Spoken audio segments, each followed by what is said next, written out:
कि बीटेक हो जाना, एमबीबीएस कर लेना, आईएएस या आईपीएस हो जाना, ये सिर्फ इन्हीं चीजों का नाम कामयाबी नहीं है। तो सवाल ये पैदा होता है, कौन ऐसा इल्म है कि जो इल्म हमें अल्लाह तक पहुंचा रहा है? कौन ऐसा इल्म है जो इल्म हमें सिराते मुस्तकीम पे गामजन कर रहा है?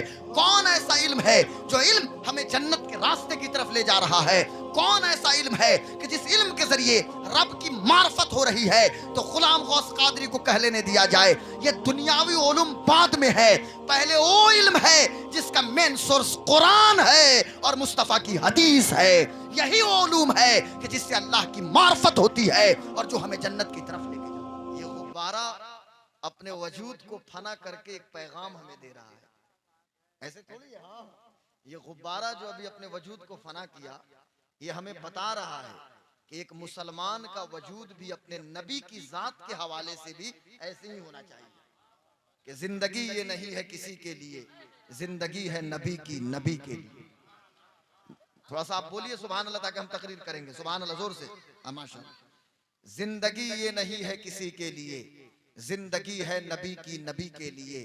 ना समझ मरते हैं जिंदगी के लिए, जीना मरना है सब कुछ नबी के लिए। अच्छा, ये हमारी जो माएँ बहनें बेटियां बैठी हैं, तो ये तो सब ला इलाहा इल्लल्लाह मोहम्मद रसूलुल्लाह पढ़ने वाली हैं सब, हाँ?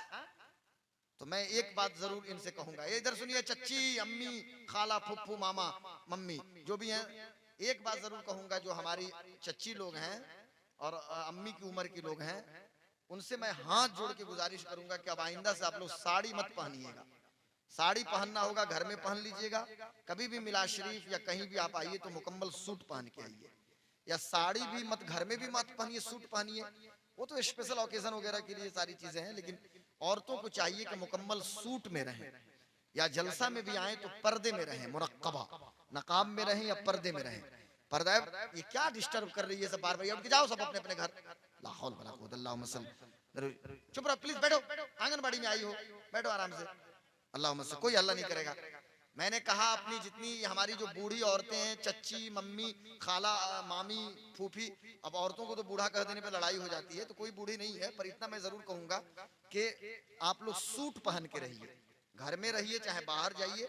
ये साड़ी का जो कल्चर है इसको हटा दीजिए, सूट में रहिए। सूट में मुकम्मल पर्दा होता है, और सूट का भी मतलब यहाँ तक नहीं होता है, मुकम्मल यहाँ तक सूट हो। हम तो समझ रहे, मैं तो समझ रहा हूँ हजरत कि मैं ही सबसे ज्यादा कपड़ा पहन रहा हूँ। अब हमारे उलमा तो जुब्बा पहनते हैं, जुब्बा के ऊपर से ये डालते हैं, सदरी डालते हैं, कुर्ता अंदर पहनेंगे तो एक बंडी है, कुर्ता है, जुब्बा है, 4-5 कपड़े होते हैं। तो ये सारे कपड़े, और हमारी बेटी बहनों के कपड़े कितने छोटे होते गए। आप खुद सोचिए, कौम अल्लाह ने दिमाग नहीं दिया है कि नहीं दिया है? कुरान शरीफ के अंदर जब फरमा दिया गया वक़र्न फी बुयूतिकुन्ना वला तबर्रजन तबर्रुजल जाहिलियतिल ऊला, कि ज़माने जाहिलियत की तरह सड़कों पे आवारा मत घूमो, अपने घरों को लाजिम पकड़ लो। तो बेटी और बहनों को चाहिए था कि हमेशा पर्दा में रहती। और किसने हमारी बेटी और बहन को समझा दिया कि जलसा सुनने से सवाब मिलेगा? ये सब झूठी बात है। औरतों के जलसा सुनने से सवाब नहीं, गुनाह मिलेगा उनको।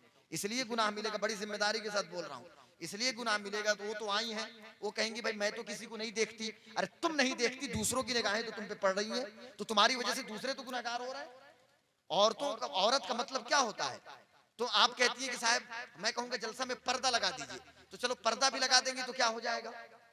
पूरा मेकअप करके, अभी मैं आ रहा था, पूरा मेकअप करके मेला बाजार में औरतें घूम रही हैं, लड़कियां हमारी। शादी के फंक्शन में जाना है तो पूरा मेकअप है, और मेकअप अगर धुल जाए तो बेटा भी ना पहचाने कि मेरी अम्मी है कि मेरी चच्ची है, ये कौन है। इतना ज्यादा मेकअप की परतें। मर्दों की क्या जिम्मेदारी है? मर्दों ने हाथों में चूड़ियां पहन के हम लोगों ने रख लिया है।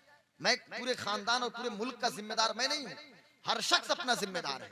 हर शौहर की जिम्मेदारी ये होती कि अपनी बीवी को कंट्रोल करे, हर भाई की जिम्मेदारी है कि अपनी बहन का ख्याल करे, हर बाप की जिम्मेदारी है कि अपनी बेटी का ख्याल करे, माँ की जिम्मेदारी है कि अपनी बेटी का ख्याल करे। 3 घंटा तक ड्रेसिंग टेबल पे बैठ के और शीशा के सामने मेरी बेटी मेकअप करेगी, तो मेरी बेटी की बेटी जो 3 साल की होगी तो वो भी तो देखेगी, तो कहेगी भाई मम्मी तो मेकअप कर रही है, तो वो भी लिपस्टिक लेके लगाना शुरू कर देगी। मैं मेकअप करने से मना नहीं करता, शौहर के लिए आप मेकअप कीजिए घर में, लेकिन मेला बाजार जाने के लिए कौन सा मेकअप है? और आपको बाहर निकलने की क्या जरूरत है? किसने कह दिया बाहर निकलने के लिए? आप जितनी देर जलसे में बैठी है ना, उतनी देर घर में मुसल्ला बिछा के कुरान की तिलावत करती, इससे ज्यादा आपको सवाब मिलता।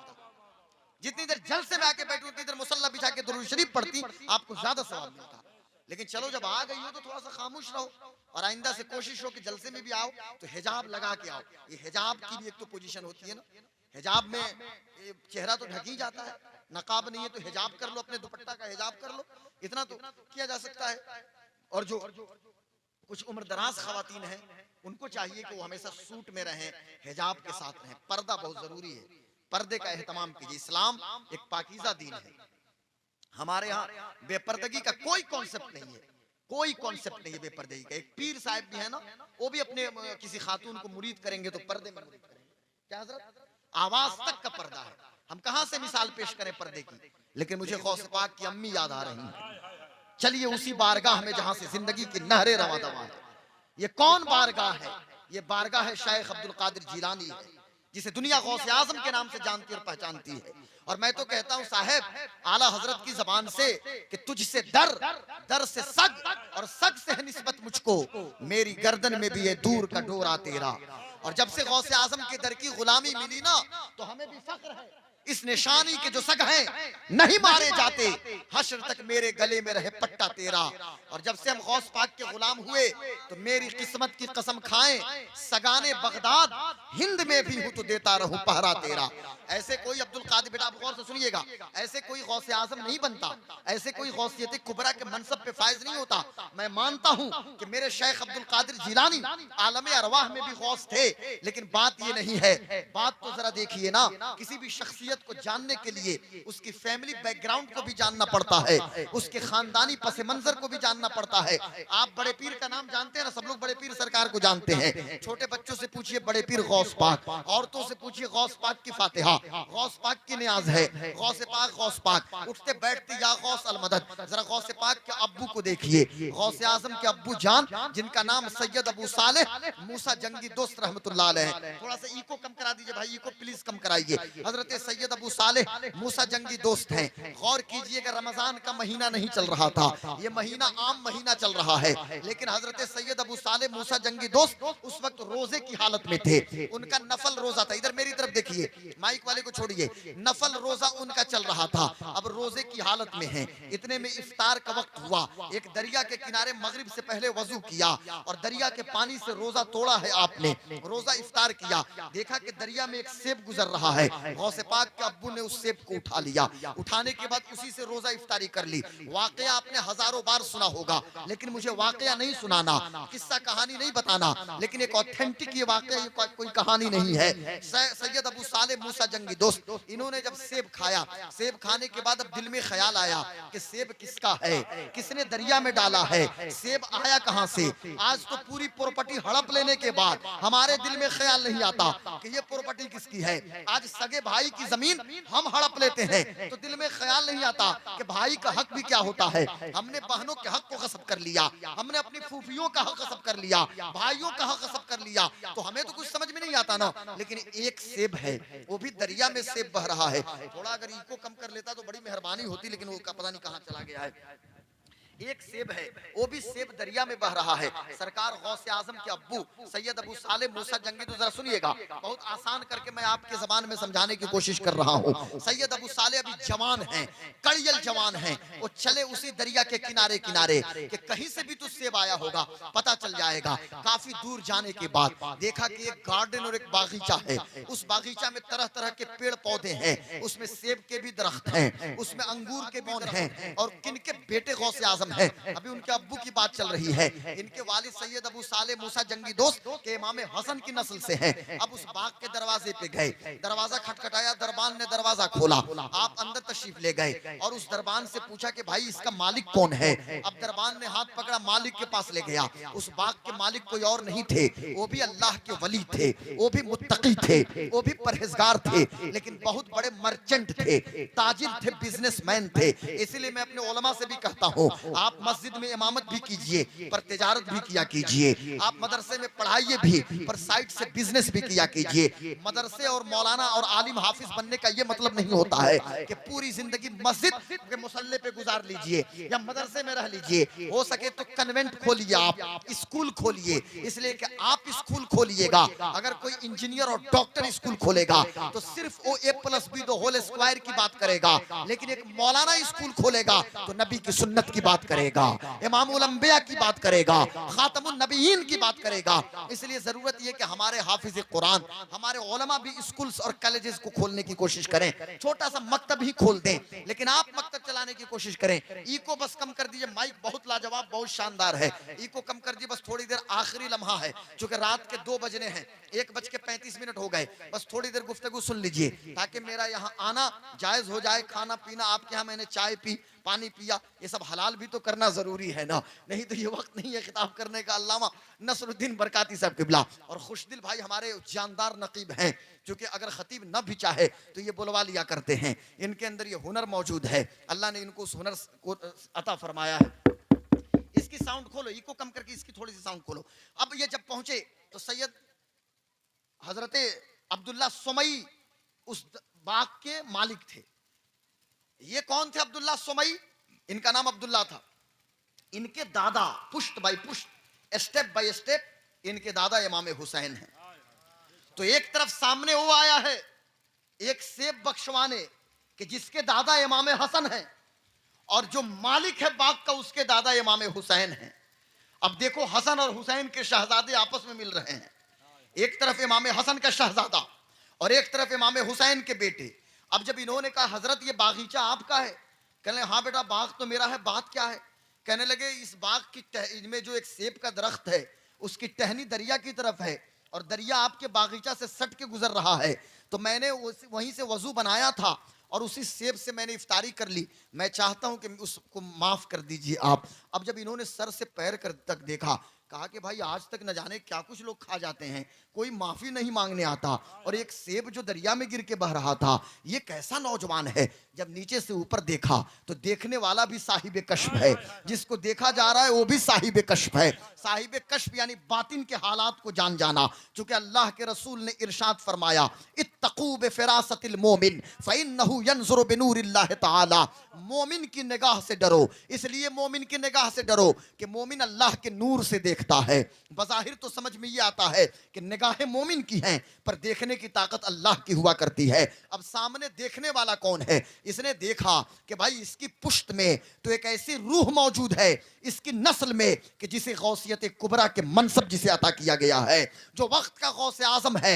इन्होंने कहा हाँ बेटा माफ तो करूंगा, पर मेरी 2 शर्तें हैं, लेकिन पहली शर्त सुन लो, चंद सालों तक इस बाग में खिदमत अंजाम दो। अब हजरत सैयद अबू साले मूसा जंगी दोस्त एक तरफ नमाज की पाबंदी भी पढ़ कर रहे हैं, फजर है, जोहर है, असर, मगरिब, इशा और तहज्जुद, इशराक, चाश्त, अव्वाबीन, पूरी रात में कुरान की तिलावत हो रही है, दिन में बाग गार्डनिंग कर रहे हैं, बाग की देखभाल कर रहे हैं, बाग की खिदमत कर रहे हैं। जब चंद साल गुजर गए, हजरत तशरीफ ले आए। हजरत ने कहा बेटा अब दूसरी शर्त जो मेरी है वो सुन लो, ताकि मैं सेब को माफ कर दूं। कहा दूसरी शर्त क्या है? कहने लगे मेरी दूसरी शर्त ये है कि अल्लाह ने बड़े अरमानों के बाद, बड़ी इल्तजाओं के तुमार के बाद अल्लाह ने मुझे एक बेटी से नवाजा, और मेरी बेटी की हालत ये है कि मेरी बेटी एक तरह से अंधी है। जरा जुमले पे गौर रहे तो बात समझ में आए। ये नहीं कहा था सैयद अब्दुल्ला सुमई ने कि मेरी बेटी अंधी है, बल्कि ये कहा था कि मेरी बेटी एक तरह से अंधी है, एक तरह से मेरी बेटी लूली है,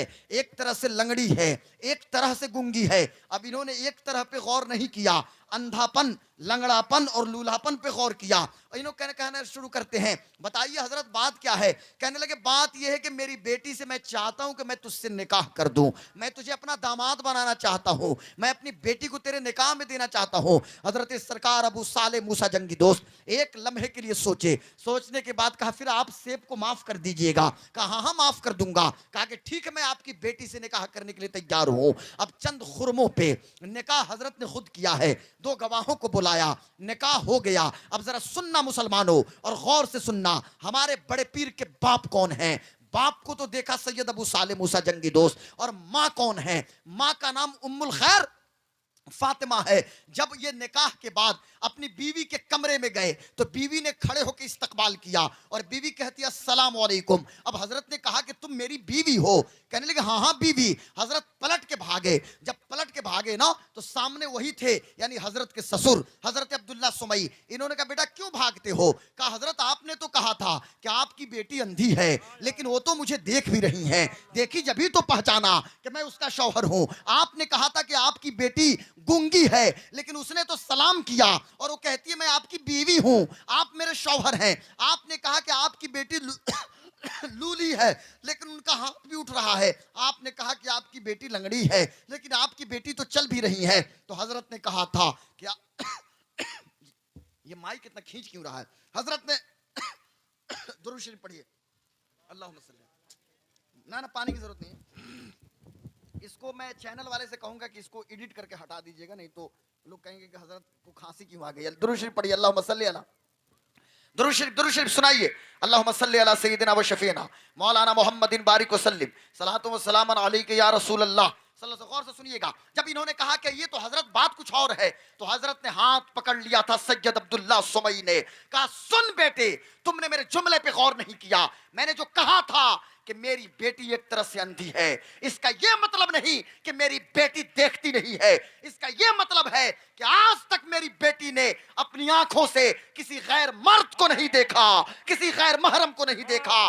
मैंने कहा था मेरी बेटी गूंगी है, इसका यह मतलब नहीं कि मेरी बेटी बोलती नहीं। इसका मतलब यह है कि मेरी बेटी ने आज तक किसी गैर महरम से गुफ्तगू नहीं किया है।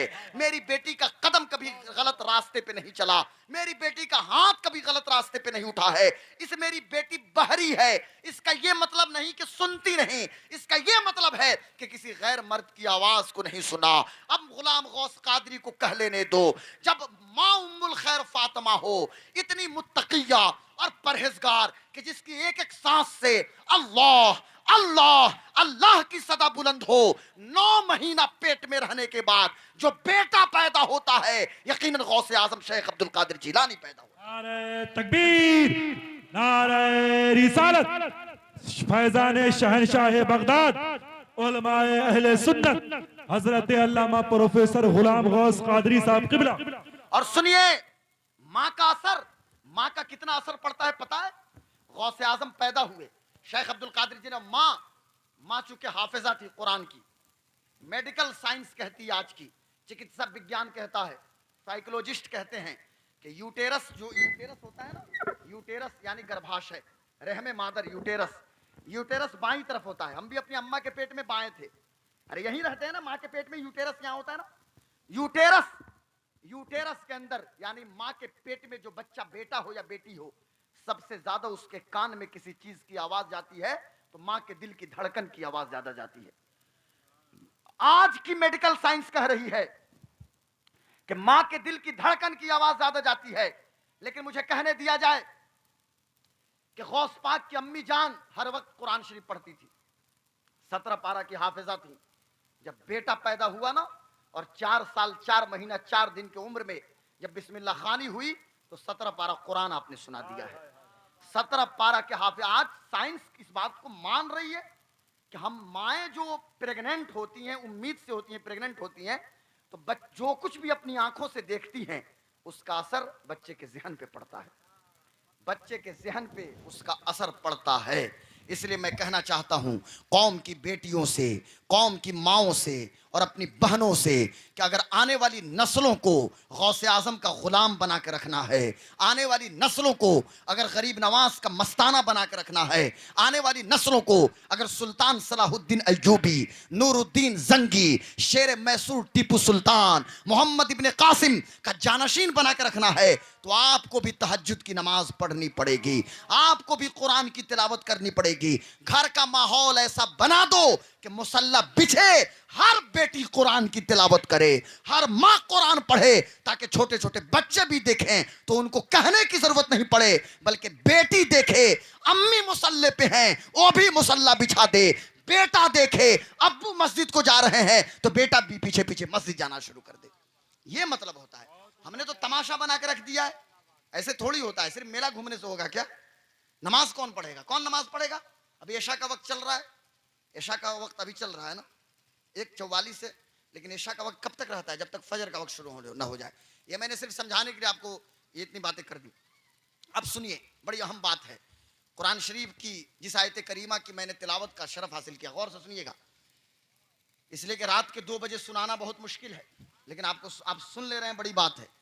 ये आप लोग मेरी मोहब्बत में नहीं जमा है, आप लोग यहाँ रसूल पाक की मोहब्बत में जमा है, हुजूर की मोहब्बत में। भाई हमारी तो कोई अपनी पहचान नहीं, हमारी एक पहचान है कि हम हुजूर की बात करते हैं, इसलिए कि उन्हें जाना उन्हें माना, न रखा गैर से काम, लिल्लाहिल हम्द, मैं दुनिया से मुसलमान गया।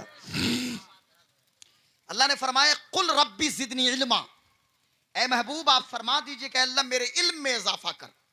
रब्बी जिदनी इल्मा, ए अल्लाह मेरे इल्म को बढ़ा, इल्म में इजाफा कर। जरा सुनिए, बस इसी पे 2 बात और सलाम पढ़ लिया जाए। अब तो कुछ नहीं करना है, सलाम बस जस्ट सलाम पढ़ेंगे, 2 बजे तक इंशाल्लाह सलाम पढ़ लेंगे। 1:45 हो गया, बहुत ज्यादा परेशान नहीं किया जाता है, बस मैं खत्म करता हूं, लेकिन इसको सुन लीजिए। ये हाफिज भी है कि सिर्फ मौलाना? अच्छा मौलाना ये बने हैं। हमारे छोटे छोटे बच्चे हाफिज भी होते हैं, मौलाना भी होते हैं, इनकी भी बहुत ज्यादा उम्र नहीं है, लेकिन गौर कीजिए ये कौन सा इल्म है कि जिस इल्म के हवाले से कहा जा रहा है कि अल्लाह हमारे इल्म में इजाफा फरमा। ये इल्म जो है दीन का इल्म है, इल्म दीन का इल्म है। और फरमाया जाता है कि हजरत सुलेमान अलैहिस्सलाम को अल्लाह ताला ने ये इख्तियार दिया कि इल्म को पसंद करें, दौलत को पसंद करें या हुकूमत को पसंद करें। तो हजरत सुलेमान ने इल्म, दौलत और हुकूमत के बीच में आपने इल्म को इख्तियार किया। तो जब हजरत सुलेमान अलैहिस्सलाम ने इल्म को इख्तियार किया, उस इल्म की वजह से अल्लाह तबारक व तआला ने उन्हें दुनिया के सबसे अमीर भी शख्स बनाया और पूरी दुनिया की हुकूमत भी अल्लाह ने अता फरमा दिया। अब सवाल यह पैदा होता है, इल्म तो बहुत सारी हैं और एजुकेशन के इतने डिपार्टमेंट, अब थोड़ा सा मैं कुछ हाई लेवल की 1-2 बातें करूंगा। एजुकेशन के तो बहुत सारे डिपार्टमेंट हैं, कोई फिजिक्स पढ़ रहा है, कोई केमिस्ट्री पढ़ रहा है, कोई जूलॉजी पढ़ रहा है, कोई बॉटनी पढ़ रहा है, कोई पबेट पढ़ रहा है, कोई एस्ट्रोलॉजी पढ़ रहा है, कोई एस्ट्रोनॉमी पढ़ रहा है। इल्म तो इतना लोगों को अता किया गया और इतना लोगों के पास इल्म है कि इसी इल्म की बुनियाद पे जब इंसान ने जोर लगाया तो टनों टन लोहे को इंसान हवाई जहाज बना के हवाओं में उड़ा रहा है। इसी इल्म की बदौलत इंसान ने जमीन के अंदर ट्रेन को चलवा दिया। इसी इल्म के बदौलत इंसान ने पानी जहाज बना दिया। इसी इल्म की रोशनी में मार्स ऑर्बिटर मिशन के तहत इंसान मंगल ग्रह पे पहुंच गया।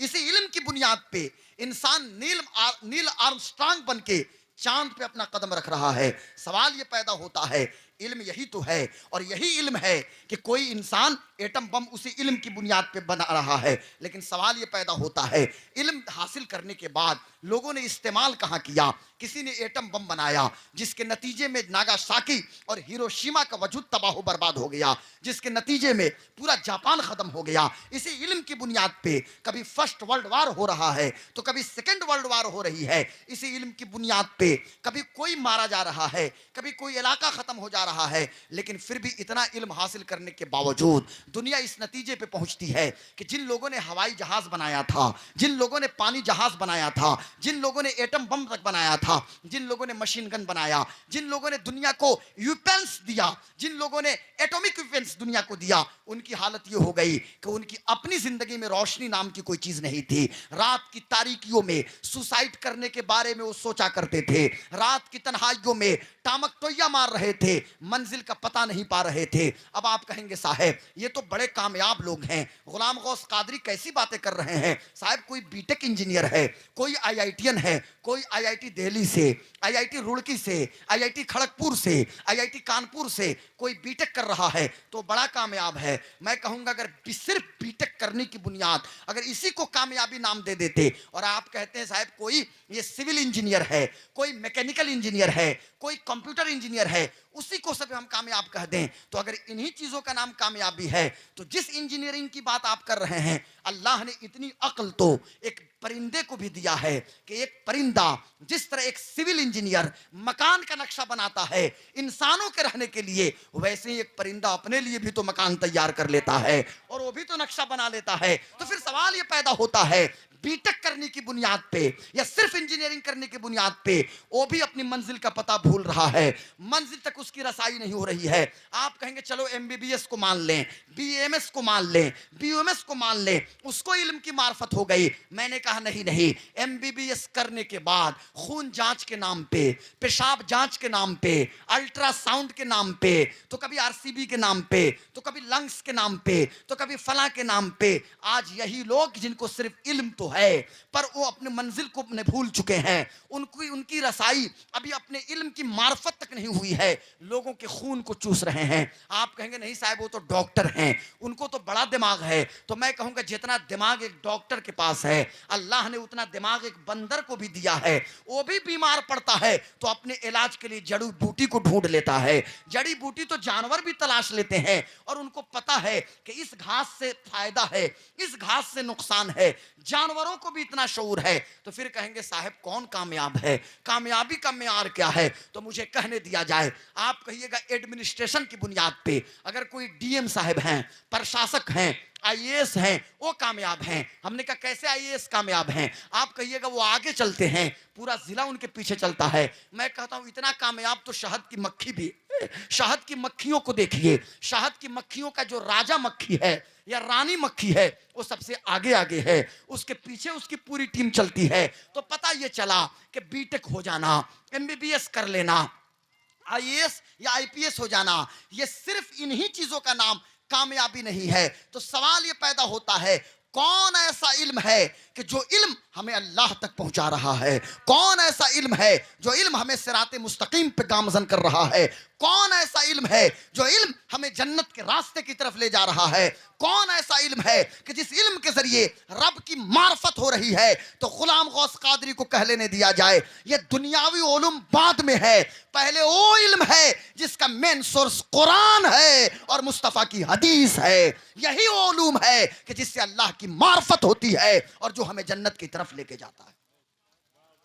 तो ये इल्म हासिल कीजिए, खूब बच्चों को पढ़ाइए लिखाइए। मैं मना नहीं करता, उसके बाद आपको जो करना है कराइए, बीटेक कराइए, एमटेक कराइए, उन्हें डॉक्टर बनाइए, लेकिन पहले दीन की बुनियादी तालीम। अब एक चीज और मैं बताऊं आपको, फरमाया गया कि अल्लाह इल्म में इजाफा कर। ये इल्म क्या है? सुनिए इल्म की अहमियत और इसका इंपोर्टेंस। एक सहाबी हुजूर की, गौर से सुनिएगा, हदीस, पहले हदीस शरीफ, बेटा इसको सुनो, इसको बस आखिरी बात। हदीस शरीफ के अंदर है तलबुल इल्म फरीज़तुन अला कुल्लि मुस्लिम व मुस्लिमा, हर मुसलमान मर्द औरत पे इल्म हासिल करना फर्ज है। तो इसका मतलब ये नहीं कि मौलाना और मुफ्ती बनना, ये नहीं है मतलब। पूरे गांव में एक मौलाना और एक मुफ्ती बन जाए काफी है। 10,000 की आबादी पे एक मौलाना बन जाए काफी है। कोई जरूरी नहीं कि हर आदमी मौलाना बने, हर आदमी मुफ्ती बने। इसका मतलब यह है, हजरत अल्लामा शेख अब्दुल हक मुहद्दिस देहलवी फरमाते हैं इल्म का हासिल करना फर्ज है। अल्लामा आबिद सब मिला। तो इसका मतलब यह है कि जब हमने ला इलाहा इल्लल्लाह मुहम्मदुर रसूलुल्लाह पढ़ा तो ईमान बिल्लाह यानी अल्लाह पे ईमान, रसूल पे ईमान, क़यामत के दिन पे ईमान, जन्नत व दोज़ख पे ईमान, कब्र के सवालों जवाब पे ईमान। हमने जन्नत को नहीं देखा, ईमान है कि नहीं है? हमने पुलसिरात को नहीं देखा, ईमान है कि नहीं है? हमने जहन्नम को नहीं देखा, ईमान है कि नहीं है? हमने रसूल को देखा, नहीं देखा, लेकिन हम इन चीज़ों को मानते हैं। हमने जिब्रील को उतरते हुए नहीं देखा, लेकिन फरिश्तों पे ईमान। अब अल्लामा शेख अब्दुल हक मुहद्दिस देहलवी कहते हैं कि ला इलाहा इल्लल्लाह मुहम्मदुर रसूलुल्लाह जब हमने पढ़ लिया तो ईमान के हवाले से इल्म हासिल करना हमारे लिए ज़रूरी है। अब जब 10 साल की उम्र हो गई, हम पे नमाज फ़र्ज हो गई, तो नमाज का इल्म हासिल करना ज़रूरी है। नमाज में किस तरह नमाज पढ़ना है, अब नमाज के लिए वज़ू कैसे करना है, ये कौन बताएगा? ये मस्जिद के इमाम साहब बताएंगे, ये उलमा बताएंगे। वो नापाक हो गए तो गुस्ल कैसे करना है, इसका इल्म हासिल करना। नमाज में क्या है शर्त, नमाज के फ़राइज़ क्या हैं, नमाज कैसे मुकम्मल होती है, नमाज से कैसे निकलेंगे, इन चीज़ों का इल्म हासिल करना फ़र्ज है। ऐसे ही रमज़ान का महीना आए, रोज़ा के बारे में जानना, ज़कात फ़र्ज हो गई, ज़कात के बारे में जानना, हज फ़र्ज हो गया, हज का मसला हासिल करना। अब आप कहिएगा हज़रत हम तो कोई मौलाना थोड़ी हैं, हमको क्या पता है? तो ये तो ऐसे ही है कि आप जाइए बाइक से जाके किसी को धक्का मार दीजिए और कहिए साहब हम राइडर थोड़ी थे। तो ignorance of law has no excuse. कानून का न जानना ये कोई उज़्र नहीं है। आपको ट्रैफिक रूल जानना पड़ेगा अगर आप ड्राइवर हैं तो। अगर आप मुसलमान हैं तो इन चीजों को जानना पड़ेगा आपको। औरत मर्द सबको जानना पड़ेगा। औरतों के जो अपने प्राइवेट मसले हैं, जो उनके पीरियड्स के मसले हैं, औरतों को जो महीने में 3 दिन से लेकर 10 दिन तक उन पे नमाज माफ है, कैसे उनको नापाकी से कैसे पाक होंगी, ये कौन बताएगा उनको? मैं पूछना चाहता हूं। तो कोई तो आलिमा हो, कोई तो फाजिला और मुफ्तिया हो हजरत, जो इन मसले के बारे में औरतों को बताए। औरतों के अलग मजलिस हो, औरतों का अलग प्रोग्राम हो, उसमें तकरीर करने वाली भी औरत हो, नाज शरीफ पढ़ने वाली भी औरत हो, मसला बयान करने वाली भी औरत हो। तो ये लड़कियां कहां से आएंगी? हमारी ही बेटी उठेगी जो मदरसे में जाके पढ़ेगी तो आलिमा बनेगी, फाजिला बनेगी। इन्हीं बच्चियों में से कोई बच्ची आलिमा बने तो एक अगर आलिमा लड़की बन जाती है तो सबको संभाल सकती है। तो मैं बताना ये चाहता हूं आप हजरात से, इन चीजों का इल्म हासिल करना फर्ज है। अब एक बात सुनिए, इल्म की अहमियत पता चल जाएगा। आप कहिएगा हजरत हम कहां से सीखेंगे? तो यूट्यूब से कैसे सीखिएगा भाई? यूट्यूब से सब कुछ। यूट्यूब तो एक समंदर है, उस समंदर से मोती कैसे निकालिएगा? समंदर से मोती निकालने के लिए आपको एक आलिम दीन की जरूरत पड़ेगी। यूट्यूब पे तो करोड़ों कंटेंट मौजूद है। यूट्यूब पे तो ये कैमरा कैसे करना है वो भी तरीका मौजूद है। यूट्यूब पे ये शामियाना कैसे सजाना है वो भी तरीका मौजूद है। यूट्यूब पे तो सब कुछ मौजूद है। यूट्यूब पर क्या सीखिएगा आप? यूट्यूब पर अगर दीन सीखिएगा तो दीन सीखने से पहले मौलाना से सीखना पड़ेगा, फिर आपको बात समझ में आएगी। अब आइए एक हदीस शरीफ में पेश करता हूं, ईमान ताजा हो जाएगा।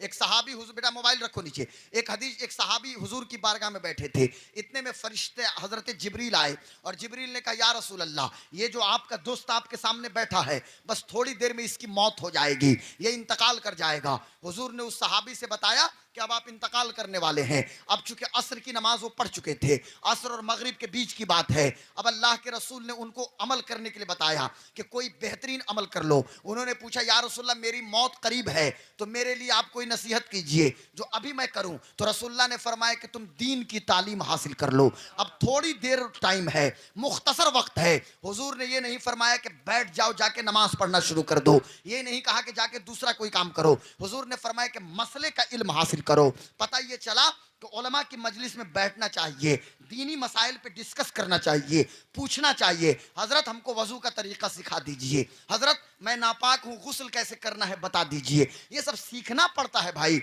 जानना पड़ेगा, उसमें टाइम देना पड़ता है। ऐसे नहीं सिर्फ बक बक बक नहीं भाई बाप फला मौलाना आए थे 1.5 घंटा तकरीर कर दिए, यार तो आपको जानना भी तो पड़ेगा ना। तो मसला मसाइल का इल्म हासिल करना पड़ेगा, इन चीजों को समझना पड़ेगा। आइए जरा गौर कीजिए, अब जो लोग इल्म वाले होते हैं उनकी शान क्या है, उनका मकाम क्या है, उनकी शान को रसूलुल्लाह ने बयान किया।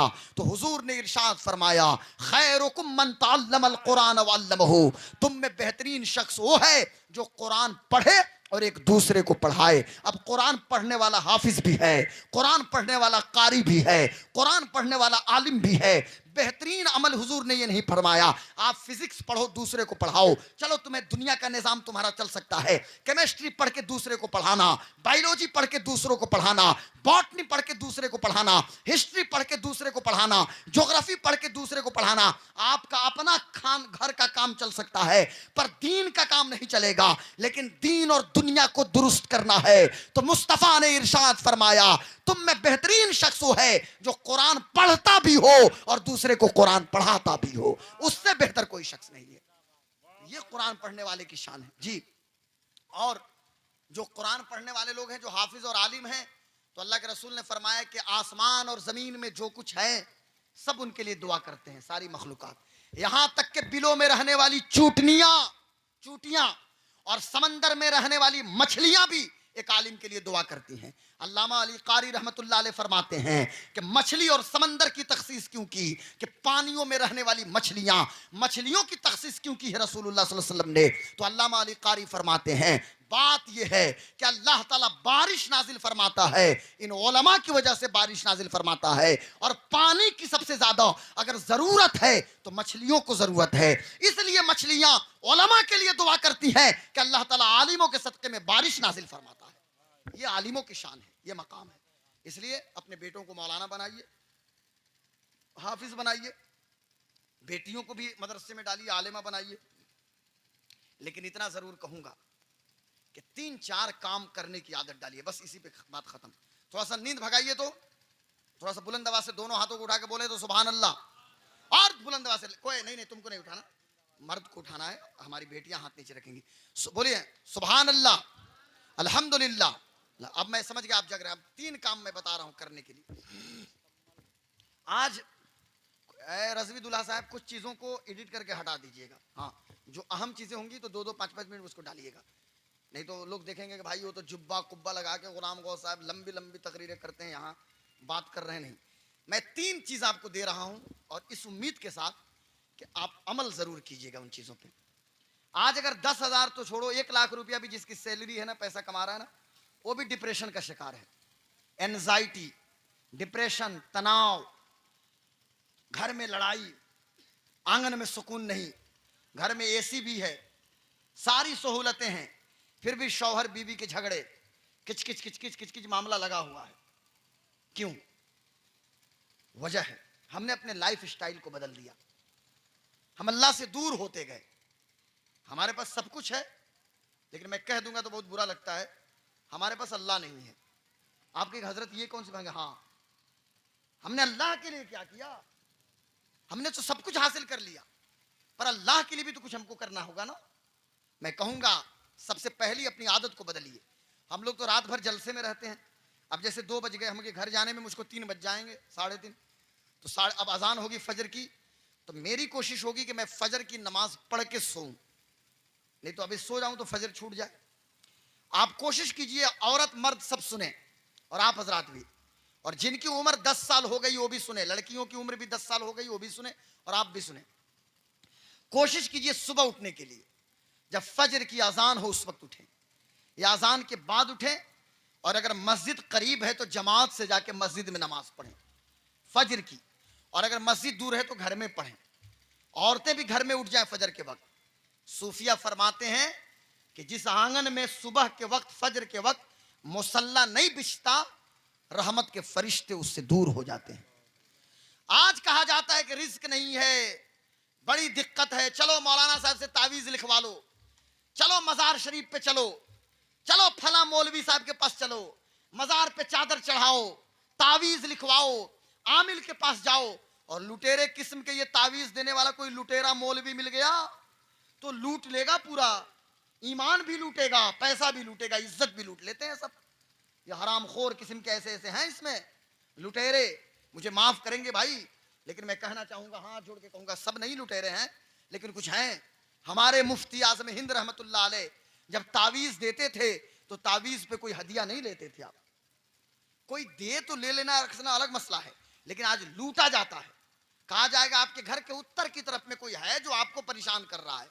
अब उत्तर की तरफ मेरा कोई भाई हो, उसने घर बना लिया हो, तो हम आएंगे तो अपनी भाभी से लड़ाई करना शुरू कर देंगे। हम अपने घर को तो देखते ना, उत्तर और पश्चिम पूरब से क्या हो रहा है। अरे हर औरत मर्द की जिम्मेदारी है कि सुबह उठे और सबसे पहले फजर की नमाज पढ़े, और फजर के बाद अगर कुरान की तिलावत का तरीका पता है तो थोड़ी देर कुरान शरीफ की तिलावत करने की आदत डाले, कुरान शरीफ देखने की आदत डालो। एक पारा मैं नहीं कहता, एक रुकू तो पढ़ेंगे। हर माँ बहन बेटी पढ़े, मर्द हजरात भी पढ़े मस्जिद में या घर में पढ़ें, और उसके बाद एक तस्बीह दुरूद शरीफ पढ़ने की आदत डालिए। नमाज के बाद दुरूद शरीफ एक तस्बीह में कितने दाने? 100 दाने होते हैं ना, तो 111 मरतबा, कम से कम 100 बार गिन लीजिएगा तस्बीह पे, हाथ पे 11 बार, 111 मरतबा दुरूद शरीफ। तो और इन चीजों को करने के लिए पाक साफ रहना पड़ेगा कि नहीं रहना पड़ेगा। अब मुसलमान को कहा जाए कि भाई पेशाब करके पानी लीजिए, तो पेशाब तो कुत्ता भी कर रहा है, पेशाब तो गद्दा भी कर रहा है, पेशाब तो घोड़े भी कर रहे हैं, पेशाब तो बैल भैंस भी कर रहे हैं, तो सब पेशाब करते हैं जानवर। इस्तिंजा नहीं कोई करता, इस्तिंजा मुसलमान करते हैं।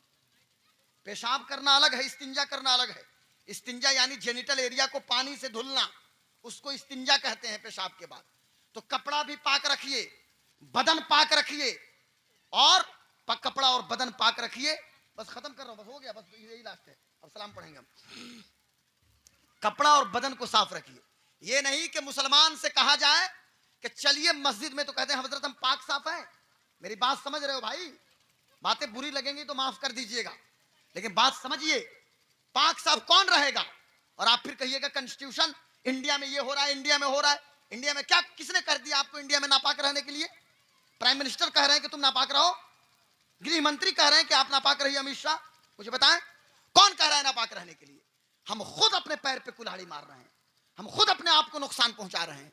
मैं हाथ जोड़ के विनती कर रहा हूं आपसे, हाथ जोड़ के गुजारिश कर रहा हूं कि नमाजों की पाबंदी कीजिए। अब सिर्फ ऐसे ऐसे सर मत हिलाइए, नमाजों की पाबंदी कीजिए। सारे लोग मेरी बात सुन रहे हैं, आप भी सुनिए, नमाजों की पाबंदी कीजिए। 5 वक्त नमाज, और उसके लिए जरूरी है कि पाक साफ रहना पड़ेगा। 24 घंटे में 5 मिनट निकालिए। ये फेसबुक, इंस्टा, ट्विटर में घंटों घंटों, पबजी, फ्री फायर और क्या क्या में घंटों घंटों दे देते हैं। यार 10 मिनट निकालो, कुरान शरीफ पढ़ने की आदत डालो, और 15 मिनट निकालिए दुरूद शरीफ पढ़ने की आदत डालिए।